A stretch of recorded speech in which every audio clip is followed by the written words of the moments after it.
Welcome to my channel SB tutorial पर आप सभी का स्वागत है। एसबी ट्यूटोरियल चैनल पर आज जो मैं आप सभी के लिए लेकर आया हूँ वह लेकर आया हूँ फिजिक्स का पार्ट 5 वीडियो, फर्स्ट चैप्टर का पार्ट 5, जिसमें आप लोगों के लिए जो टॉपिक लेकर आया हूँ वह लेकर आया हूँ वैद्युत द्विध्रुव के कारण विद्युत क्षेत्र की तीव्रता। इससे पहले हम सभी ने अक्षीय स्थिति के बारे में पढ़ाई कर चुके थे। अभी जो हम लोगों को पढ़ाई करना है वह निरक्षीय स्थिति में पढ़ना है। तो जितने भी साथी ने अभी तक हमारे पहले की वीडियोस को नहीं देखा है वह सबसे पहले जाओ और पिछली क्लासेस की वीडियो को देखो और उसके बाद इस वीडियो को देखना, ताकि ये टॉपिक आप सभी को बहुत ज़्यादा अच्छे से समझ में आए। तो फटाफट से वीडियो को शेयर कर दीजिए, सभी स्टूडेंट्स ज्वाइन हो जाएं। चलिए मैं क्लासेस को स्टार्ट करता हूँ और आप सभी का ज़्यादा समय ना लेते हुए टॉपिक को पढ़ाता हूँ। तो इससे पहले हम लोगों ने अच्छे स्थिति में पढ़ा था विद्युत क्षेत्र की तीव्रता। आज जो हम सभी को पढ़ना है वह पढ़ना है वैद्युत द्विध्रुव के कारण विद्युत क्षेत्र की तीव्रता, और वो भी किस स्थिति में पढ़ना है, हम लोगों को पढ़ना है निरक्षीय स्थिति में। क्लियर? तो चलिए फटाफट से वीडियो को शेयर कर दीजिए सभी के पास तक। क्लासेस को स्टार्ट करते हैं। चलिए हमारे पास ये एक वैद्युत द्विध्रुव है ए बी, ठीक है। हमारे पास एक वैद्युत द्विध्रुव है ए बी। ए पर प्लस की आवेश उपस्थित है, बी पर माइनस क्यू आवेश उपस्थित है तथा इसका मध्य बिंदु क्या है, ओ है, तथा दोनों के बीच की जो दूरी है वह कितनी है, 2L है। इसी को कहते हैं वैद्युत द्विध्रुव। मैंने पहले बताया था इससे पहले की क्लासेस में कि यदि किसी बिंदु पर कोई आवेश हो और दूसरे पर उसके विपरीत परिमाण का आवेश हो तथा दोनों के बीच की दूरी 2L हो तो उसे वैद्युत द्विध्रुव कहते हैं। पिछली क्लासेस में तो जितने भी स्टूडेंट्स वीडियो को देख रहे हैं जाके पहली क्लासेस को देख लेना, ताकि अच्छे से टॉपिक समझ में आप सभी को आए।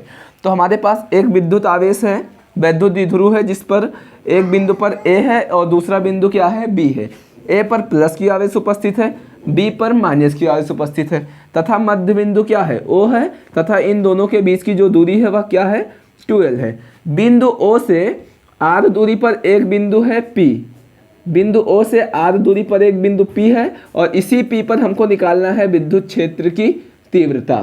तो जिस बिंदु पर विद्युत क्षेत्र की तीव्रता निकालने को कहे वहां पर मान लेते हैं एकांक धन आवेश। क्या मान लेते हैं, एकांक धन आवेश मानते हैं। क्लियर?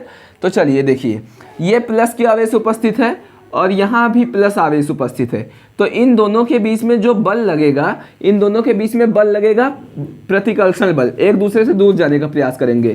तो लगने वाले बल को ही विद्युत क्षेत्र की तीव्रता कहते हैं। तो इन दोनों के बीच में जो बल लगेगा वह एक दूसरे से दूर जाएगा, इस कारण जो विद्युत क्षेत्र की तीव्रता की दिशा है वह बाहर की ओर हो जाएगी। अभी क्या है, ये प्लस आवेश है और ये माइनस आवेश उपस्थित है। तो ये इन दोनों को क्या करेगा, ये एक दूसरे को अपनी ओर आकर्षित करेंगे। तो ये जो होगा कुछ इस तरीके से आकर्षित करने पर नीचे की ओर आ जाएगा। तो इसकी जो दिशा होगी वह कुछ इस तरीके की होगी। तो ये था प्लस क्यू आवेश के कारण, मीन्स प्लस क्यू आवेश के कारण इसकी दिशा बाहर की ओर है और माइनस क्यू आवेश के कारण इसकी दिशा क्या है, इधर की ओर है। तथा यहाँ पर जो कोण बन रहा है ये कोण मान लिया थीटा है और इस बिंदु पर जो कोण बन रहा है ये भी क्या है, थीटा है। तो हम सभी जानते हैं त्रिभुजों के नियम से, जो पहले पढ़ रखा है, कि त्रिभुज के दो अंतःकोणों का योग जो होता है वह बाहर वाले कोण के बराबर होता है। मीन्स त्रिभुज के दो अंतःकोणों का योग त्रिभुज के बहिष्कोण के बराबर होता है। तो त्रिभुज का अंतःकोण यहाँ से थीटा है और यहाँ से थीटा है, तो इन दोनों के योग के बराबर होगा बाहर वाला कोण। थीटा और थीटा मिलकर कितना हो जाएगा, बाहर का जो कोण होगा वह कितना हो जाएगा, 2 थीटा हो जाएगा। क्लियर? तो यहाँ पर हम सभी चलिए निकालते हैं। ये हो गया E प्लस क्यू के कारण विद्युत क्षेत्र की तीव्रता और ये हो गया माइनस क्यू आवेश के कारण विद्युत क्षेत्र की तीव्रता। तो दोनों को डिफाइन करते हैं। तो सबसे पहले निकालते हैं प्लस की आवेश के कारण विद्युत क्षेत्र की तीव्रता, मीन्स प्लस क्यू आवेश के कारण विद्युत क्षेत्र की तीव्रता। तो इसका फार्मूला होता है विद्युत क्षेत्र की तीव्रता का 1/4 पाई एप्सिलॉन नॉट Q/r², जहाँ पर r दूरी होता है। ठीक है? तो यहाँ पर देखना निकाल रहे हैं, यही फार्मूला रखा 1/4 pi epsilon not. Q plus है तो प्लस है और r², r कहाँ से कहाँ तक है, P से A तक की दूरी है ना, इसलिए लिख दिया PA²। क्लियर? अब उसके बाद निकालते हैं माइनस क्यू आवेश के कारण विद्युत क्षेत्र की तीव्रता, माइनस क्यू आवेश के कारण विद्युत क्षेत्र की तीव्रता। तो यहाँ से कितना हो जाएगा, 1/4 पाई एप्सिलॉन नॉट, यही फार्मूला फिर से यूज़ करेंगे। Q अपान और कहाँ से कहाँ तक की दूरी है, P से B तक की दूरी है, इसलिए कर देंगे पी बी स्क्वायर। दिशा किधर से किधर की ओर है, पी से बी की ओर। और ये बन गया रिलेशन नंबर सेकेंड और ये रिलेशन नंबर फर्स्ट था। क्लियर। अब हम सभी जानते हैं कि ये जो रेखा है ए पी रेखा जो है ये इसके बराबर होती है। समबाहु त्रिभुज है तो समबाहु त्रिभुज की भुजा जो है ये दोनों बराबर होती हैं। तो इस प्रकार से ए पी जो है वह पी बी के बराबर है। मीन्स ए पी जो रेखा है वह पी बी के बराबर है। तो जब भुजाएं बराबर हैं तो जो ये E प्लस क्यू और E माइनस क्यू हैं ये भी दोनों क्या होंगे, परिमाण भी दोनों के आपस में क्या होंगे, बराबर होंगे। जब भुजा बराबर है तो दोनों का मान भी क्या होगा, बराबर होगा। इसलिए E प्लस क्यू बराबर E माइनस क्यू कर दिया। ठीक है। अब यहाँ से अतः परिणामी विद्युत क्षेत्र की तीव्रता निकालना है। मीन्स दो पॉइंट हमको पता चल गया, एक E प्लस क्यू और दूसरा E माइनस क्यू पता चल गया। तो अब हमको इसका रिजल्टेंट निकालना है, मीन्स परिणामी निकालना है, टोटल निकालना है। तो एक फार्मूला होता है इस प्रकार से, जब दो वेक्टर इस तरीके से हों तो इन दोनों के बीच का, जैसे एक वेक्टर ये A है और एक वेक्टर ये B है और दोनों के बीच का जो कोण है वह इस प्रकार से थीटा है।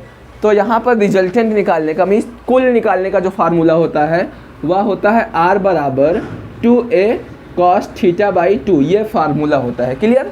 जहाँ से दो, ठीक है, और दोनों में से कोई एक वेक्टर ले लेना है। तो मैंने सपोज यहाँ से A ले लिया और cos थीटा बाई 2 लगा के फार्मूले में रखेंगे। क्लियर। कैसे देखना, हमको रिजल्टेंट में क्या चाहिए, हमको जैसे हमारे पास दो दुकानें हैं, एक ये है और एक ये है, तो कुल कितनी दुकानें हैं, तो कुल को लिखे E। ठीक है, कुल को क्या लिख दिया, E।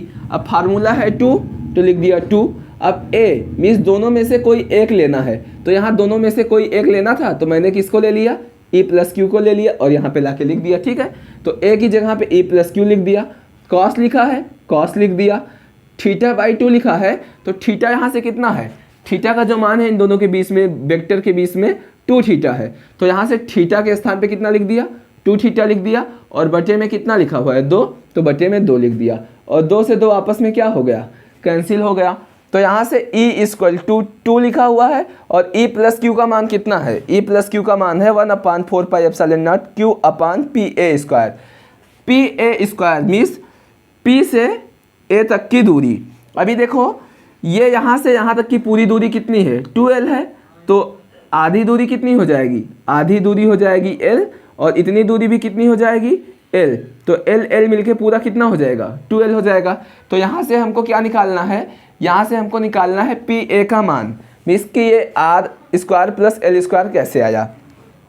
तो देखो ये आधार है और ये क्या है, लंब है। तो कर्ण निकालने के लिए हम सभी जानते हैं कि कर्ण का स्क्वायर बराबर जो फार्मूला होता है वह लंब का स्क्वायर प्लस आधार का स्क्वायर होता है। तो लंब कितना है, लंब है आर स्क्वायर प्लस आधार कितना है, एल स्क्वायर। यहाँ से आ गया। ठीक है, तो यहाँ से जो पी ए का मान आया E प्लस क्यू में, पी ए का जो मान आया वह कितना आया, r square plus l square. और यहाँ पर 2 से 2 कैंसिल होगा तो बचा कॉस थीटा, और कॉस थीटा बराबर होता है आधार बटे कर्ण। तो यहाँ से आधार कितना है, आधार है L और कर्ण का मान कितना है, ये स्क्वायर हटता है तो अंडर रूट लग जाता है। तो यहाँ से आधार का मान आ गया L और कर्ण का मान आ गया अंडर रूट कितना, आर स्क्वायर प्लस का एल स्क्वायर। क्लियर। तो यहाँ से जब इस रूट को हटाएंगे तो इसके ऊपर जो घात आएगी वह क्या आ जाएगी, आधी घात आ जाएगी। और यहाँ से जो हटाएंगे तो इसके ऊपर कोई घात नहीं तो एक घात, और ये दोनों जब आपस में मिलेंगे तो रूट तो कैंसिल हो गया, तो हो जाएगा कितना, 3/2 घात हो जाएगा। क्लियर। मीन्स इन दोनों को आपस में फिर जोड़ेंगे, इसके ऊपर एक घात और इसके ऊपर आधी घात, जब रूट हटाएंगे तो आधी घात हो जाएगी। और गुणा में घातें जोड़ती हैं तो 1 + 1/2 जोड़ेगा तो 3/2 हो जाएगा। क्लियर। तो जहाँ टॉपिक नहीं समझ में आएगा आप फटाफट से वीडियो में कमेंट करिएगा, नहीं आ रहा है ऐसा समझ में, नेक्स्ट वीडियो में छोटा सा शॉर्ट वीडियो बना के डाल दूंगा। ठीक है। तो यहाँ से 3/2 हो गया। तो यहाँ से हो जाएगा E = 1/4 pi epsilon not 2Q। L का जो मान होता है वह क्या होता है, P होता है। वैद्युत द्विध्रुव का जो मान होता है P बराबर वह कितना होता है, 2QL। तो देखो यहाँ पे कितना लिखा है, 2 लिखा है, Q लिखा है, L लिखा है, तो पूरे का मान कितना हो जाएगा, P हो जाएगा ना। इसलिए इसको लिख दिया क्या, P, और बटे में स्क्वायर से स्क्वायर यहाँ कैंसिल हो जाएगा, स्क्वायर से स्क्वायर यहाँ कैंसिल हो जाएगा, तो R³ प्लस L³ बचेगा। क्या बचेगा, R³ और प्लस का कितना बचेगा, L³ बचेगा। क्लियर। तो यहाँ से जो R है ये जो R है ये बहुत ज़्यादा बड़ा है किससे, R जो है वह बहुत ज़्यादा बड़ा है इस L से। तो L का जो मान हो जाएगा वह हो जाएगा L का मान यहाँ से 0, इसलिए L जब 0 हो जाएगा तो सिर्फ और सिर्फ बचेगा क्या, R3। तो यहाँ से फार्मूला आ गया E = 1/4πε0 P/R3। ठीक है, तो इस प्रकार से ये हो गया विद्युत क्षेत्र की तीव्रता निरक्षीय स्थिति में। फटाफट से आप सभी स्क्रीनशॉट ले लें, उसके बाद बात करते हैं आगे। तो आप सभी पहले स्क्रीनशॉट ले लीजिए। तो आप सभी ले लिए होंगे, और वीडियो जहाँ कहीं भी नहीं समझ में आ रहा है आप कमेंट कर देना कि सर ये टॉपिक नहीं समझ में आया। मैं कमेंट को रीड करके नेक्स्ट वीडियो में शॉर्ट वीडियो फिर से बना लूँगा और डेप्थ में इसको पढ़ा भी दूंगा। तो कोई समस्या की बात नहीं है, आपको बिल्कुल भी ऐसा नहीं लगेगा कि आप ऑनलाइन बैठे या ऑफलाइन बैठे हैं, तो उसका परेशानी नहीं। ठीक है, बस आपको नहीं समझ में आया तो कमेंट करिए, मैं वीडियो को बना दूंगा। और चैनल को जितने भी साथी नए हैं, अभी तक शेयर नहीं किया, सब्सक्राइब नहीं किया, लाइक नहीं किया, तो सब योगदान अपना ज़रूर निभाओ। अगर हम आप सभी के लिए इतना कुछ कर रहे हैं तो आपको भी चैनल को सपोर्ट बना के रखना है। तो फटाफट से आप सभी स्क्रीनशॉट ले लें। तो आप सभी स्क्रीनशॉट ले लिए होंगे। अब बात करते हैं नेक्स्ट टॉपिक की कि नेक्स्ट टॉपिक क्या है। चलिए, तो फटाफट से वीडियो को शेयर करिए। काफ़ी स्टूडेंट्स का कमेंट आ रहा है, बहुत अच्छे, इसी तरीके से सपोर्ट बनाए रखिए। तो अगर आप सभी को समझ में आ रहा है तो वीडियो को फटाफट से शेयर कर दीजिए। इससे पहले कि वीडियो में अजय, महादेव, ये सारे बच्चे जो थे वो हैं। ठीक है, तो आप सभी फटाफट से वीडियो को शेयर करिए और बात करते हैं नेक्स्ट टॉपिक की कि क्या है। तो अगला टॉपिक जो है वह हमारे पास है, एक समान विद्युत क्षेत्र में विद्युत द्विध्रुव पर बल जो लग रहा है उस बल का आघूर्ण का फार्मूला क्या होगा बताना है। क्लियर? तो चलिए बात करते हैं। तो हमारे पास एक समान विद्युत क्षेत्र, इस प्रकार से एक समान विद्युत क्षेत्र ये है E। ठीक है, और इस एक समान विद्युत क्षेत्र में एक बल द्विध्रुव रखा है AB। A पर प्लस की आवेश है और B पर माइनस की आवेश है। ये एक द्विध्रुव रखा है विद्युत क्षेत्र में। ठीक है, तो इन दोनों के बीच में जो कोण बन रहा है वह कोण बन रहा है थीटा। ठीक है, तो अगर ये कोण थीटा है तो यहाँ बिंदु A है और ये बिंदु B है। तो क्या किए, बिंदु A को से बिंदु C पर एक हमने क्या खींच दिया, लंब खींच दिया, और B को क्या कर दिया, C से लाके इस प्रकार से मिला दिया। इन दोनों को बराबर करने के लिए B को क्या किया, C से मिला दिया। ठीक है, तो इस प्रकार हम लोग जो होगा बल का, ये प्लस आवेश है और इस प्लस आवेश पर हमको सपोज यहाँ पर मान लिया अगर बल हमको पता करना है, तो अगर यहाँ पर कोई एकांक धन आवेश रखा है तो इन दोनों के बीच में जो बल लगेगा वह प्रतिकर्षण बल लगेगा। मतलब अगर यहाँ पर कोई आवेश रखा हुआ है या कहीं पर कोई आवेश रखा है तो जो बल लगेगा वह बाहर की ओर लगेगा। तो बाहर की ओर बल लगेगा तो इस प्रकार से जो बल लगेगा वह बाहर लगेगा। ये माइनस आवेश है तो माइनस से प्लस की ओर, प्लस आवेश की ओर बल लगता है, तो ये किधर की ओर हो जाएगा, ये भी बाहर की ओर हो जाएगा। मीन्स ये दोनों बल एक दूसरे के विपरीत दिशा में लगेंगे, जो इसको क्या करेंगे, घुमाने का प्रयास करेंगे। क्लियर? हमारे पास एक वैद्युत द्विध्रुव है एक समान विद्युत क्षेत्र E है जिस पर एक वैद्युत द्विध्रुव AB रखा हुआ है। A पर प्लस आवेश उपस्थित है, B पर माइनस की आवेश उपस्थित है, तथा दोनों के बीच की जो दूरी है वह 2L है, और इन दोनों के मध्य बिंदु में बीचों बीच में जो कोण बन रहा है वह थीटा बन रहा है। तो इस प्रकार से ये कोण क्या हो जाएगा, थीटा हो जाएगा। बिंदु A से बिंदु C पर हमने क्या खींचा, लंब डाल दिया, और B को C से क्या कर दिए, मिला दिए। तो ये जो बल लग रहा है एक दूसरे के विपरीत दिशा में लग रहा है। तो इस बल को घुमाने में जो कार्य करना पड़ेगा उसी को बलयुग्म आघूर्ण कहेंगे। क्लियर?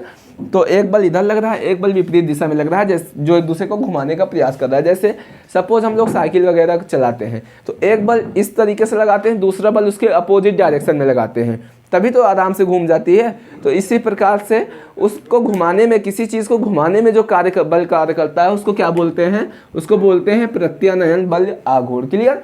तो प्रत्यानयन बल आघूर्ण का जो फार्मूला होता है वह क्या होता है, देखिए प्रत्यानयन बल आघूर्ण का होता है, इस प्रकार दो बल लग रहे हैं तो दोनों बल में से कोई एक बल ले लेना है। ठीक है, दोनों बल में से कोई एक बल ले लेना है, और दोनों बलों के बीच की जो दूरी है, इस दोनों बलों के बीच की जो लंबवत दूरी है उसको ले लेंगे। ठीक है, तो यहाँ से प्रत्यानयन बल आघूर्ण को बोलते हैं टॉ, और एक बल है तो F है तो F को ले लिया, और दोनों बलों के बीच की जो लंबवत दूरी है वह क्या है, A से C पर हमने एक लंब डाला था तो AC हो गया। क्लियर? अभी यहाँ से टॉ बराबर टॉ है, एफ का मान एफ है और ए सी का मान कितना हो गया 2l साइन थीटा। देखो कैसे हो गया। इस प्रकार से ए सी जो है वह क्या है, लंब है। ठीक है, तो हम सभी जानते हैं कि साइन थीटा बराबर क्या होता है, लंब बटे कर्ण होता है। हम सभी जानते हैं कि साइन थीटा बराबर क्या होता है, लंब बटे कर्ण होता है।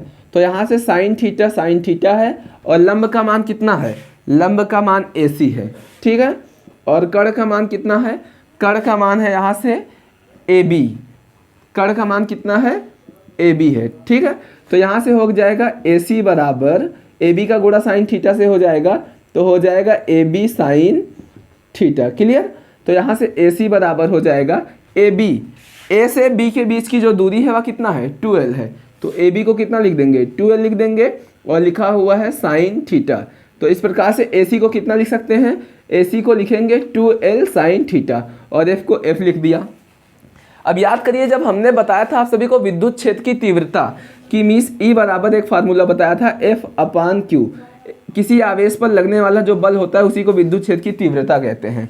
तो यहाँ से एफ बराबर क्यू इंटू कितना हो जाएगा, ई हो जाएगा। एफ बराबर कितना हो जाएगा, क्यू इंटू ई हो जाएगा। तो एफ को कितना लिख सकते हैं, एफ को लिख सकते हैं क्यू इंटू ई। तो यहाँ से एफ को लिख दिया क्या, क्यू इंटू ई, और ए सी 2l साइन थीटा था, 2l साइन थीटा वैसे का वैसे लिखा हुआ है। तो यहाँ से टॉ बराबर 2ql बराबर जो होता है वह p होता है, p लिख दिया, e बचा यहाँ से e लिख दिया, साइन थीटा बचा, साइन थीटा लिख दिया। तो टॉ बराबर फार्मूला बन गया पी ई साइन थीटा। तो ये आ गया हमारा सूत्र कि एक समान विद्युत क्षेत्र में विद्युत द्विध्रुव पर बलयुग्म आघूर्ण निकालने का जो फार्मूला होता है वह पी ई साइन थीटा होता है। क्लियर, तो आप सभी को टॉपिक समझ में आ रहा है तो फटाफट से वीडियो को शेयर कर दीजिए और नीचे जो रेड कलर का सब्सक्राइब का बटन दिख रहा है ना, जितने भी साथी नए हो अभी तक उसको सब्सक्राइब करके नहीं रखा है तो आप उसको सब्सक्राइब कर दो ताकि हमको पता चले कि आपने सब्सक्राइब किया, आपने हमारी फीस को दिया। ठीक है, तो सब चैनल सब्सक्राइब करने ही समझ लेंगे कि आपने फीस को जमा कर दिया है। क्लियर, तो इस चैनल को आगे की ओर बढ़ाने में आपकी जो भूमिकाएं होंगी उसको निभाइए। क्लियर, और हर एक स्टूडेंट्स तक शेयर करिए जो किसी बड़े इंस्टीट्यूट कोचिंग में नहीं जा सकते पढ़ाई करने, तो वो सब भी इस सुविधा से लाभान्वित हो सके। क्लियर, तो फटाफट से वीडियो को शेयर करिए। अब इसकी कुछ विशेष स्थितियां हैं, कुछ स्पेशल केस हैं, क्या है चलिए देखते हैं। स्पेशल केस ये है, देखिए इधर बताए दे रहे हैं स्पेशल केस। क्लियर, या इधर आ नहीं रहा होगा आप सभी की स्क्रीन पे, तो यहाँ पर इसको क्या कर दे रहे हैं, इसको इस प्रकार से रफ करके यहीं पे बताए दे रहे हैं कुछ स्पेशल केस। तो आप सभी स्क्रीनशॉट ले लेना अभी। ठीक है, स्पेशल केस ये है आप सभी के पास, देखिए यहां से थीटा का मान, यदि थीटा का मान कितना हो, पहला केस ये है यदि थीटा का मान 0 हो, 0 डिग्री हो, ये थीटा का जो मान है 0 डिग्री हो, तो टॉ बराबर कितना हो जाएगा। तो यदि साइन थीटा का मान 0 है तो साइन थीटा की जगह पे 0 हो गया, तो साइन 0 का मान 0 होता है, तो 0 से पी ई का गुणा भी होगा तो पूरा ही 0 हो जाएगा, है ना। तो यहाँ से टॉ का जो मान आ जाएगा, यदि थीटा इक्वल 0 है तो टॉ का भी मान जो होगा वह क्या होगा, 0 होगा। क्लियर, पहला केस हो गया। दूसरा केस यहाँ से क्या होता है, दूसरा केस होगा इफ थीटा इक्वल 90 डिग्री, यदि यहाँ से थीटा का मान 90 डिग्री है। ठीक है, तो कितना होगा, यदि साइन थीटा का मान 90 है तो साइन 90 इज 1 और साइन 90 इज 1 तो पी ई का मल्टीपल आप 1 से होगा तो पी ई हो जाएगा, तो यहाँ से टॉ इक्वल टू हो जाएगा पी ई। क्लियर, तो यदि theta equal 90 degree, if theta equal 90 degree तो tau equal to P E, if theta equal 0 degree tau equal to 0। Clear, तो इस कंडीशन में टॉ का जो मान यदि थीटा 0 है तो उसका मान जो होगा वह मिनिमम होगा, मीन्स कम से कम होगा, और यदि थीटा इक्वल 90 डिग्री है तो टॉ का जो मान होगा वह क्या होगा, मैक्सिमम होगा। तो आपके बोर्ड पेपर में क्वेश्चन ये बन सकता है कि एक समान विद्युत क्षेत्र में विद्युत द्विध्रुव पर जो बलयुग लगता है वह मैक्सिमम कब होगा, तो मैक्सिमम तब होगा जब थीटा का मान 90 डिग्री का होगा, तब अधिकतम होगा, और जब थीटा का मान 0 होगा तो मिनिमम होगा। ऐसे क्वेश्चंस पूछ सकता है।